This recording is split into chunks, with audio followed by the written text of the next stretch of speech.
Dahil sa angking talento ni Chona sa pagkanta, naging tanyag siya sa kanilang paaralan at nagkaroon pa ng pagkakataon upang kumita. Marami akong favors na kuha from my singing. And kumbaga, my life has been sort of became better because of my singing. Kumbaga, that's what I wanna do. Subalit sa kabila ng atensyong natatamo dahil sa talento, hindi naman niya maikubli ang tunay na damdamin ng kanyang puso. Hiwalay ang kanyang mga magulang, kaya't siya ay nasa pangangalaga ng kanyang tita. Iba yung may support talaga ng magulang. So, yun ang wala ako. Hindi ka certain sa, yung kaya mong marating. Walang emotional stability. Sanay ako sa magulo. So, pag parang smooth sailing na ako, hindi yata totoo to, so kailangan magulo. Pagkatapos ng kolehiyo, ay pinasok ni Chona ang pagkanta sa mga lounge bars upang masistentohan ang sarili. Naging malakas ang impluensya ng mga kaibigan niya, kaya't nahikayat siya sa lubos na pag-inom at pagsusugal. Binubog ko talaga yung katawan ko sa yung bisyo. Yung emptiness, significance, yun yung hinahanap ko. Hindi naging sapat ang pagkalulong ni Chona sa mga bisyo upang mapunan ang kanyang bakanteng puso. Kaya hinanap niya ito sa pakikipagrelasyon. Ngunit gumuho ang kanyang mundo nang malaman niyang may asawa na pala ang kanyang nobyo. Parang wala akong purpose, wala akong direction. It brought so much yung pain, unnecessary heartache. Sa nais na makaahon mula sa sinapit na kabiguan, muling pumasok si Chona sa panibagong relasyon.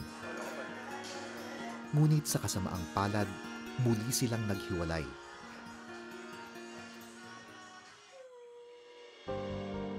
Dahil dito ay nagtangka si Chona na magpatiwakal. Ngunit bago pa man ituloy ang masamang balak, napigil ito nang makita niya ang Biblia. Friend, your sins are forgiven. Yun yung pinaka-verse.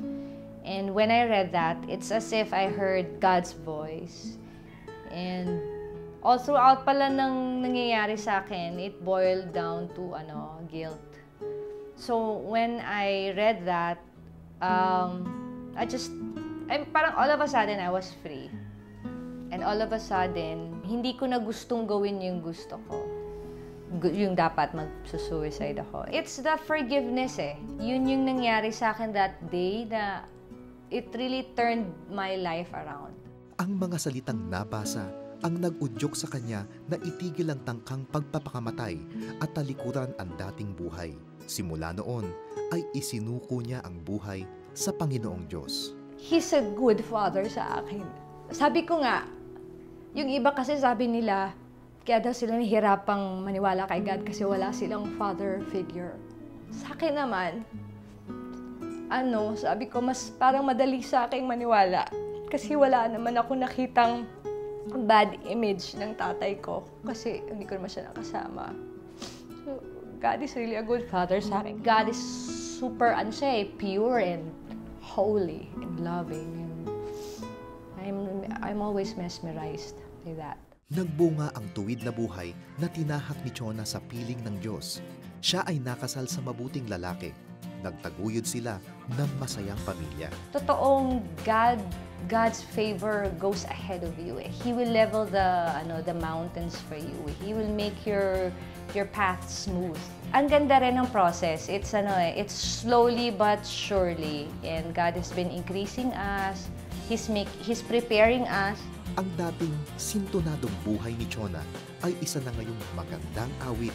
Kasama ang kanyang kabiyak ay nagtutulungan ng mag-asawa sa kanilang tinayong music production house.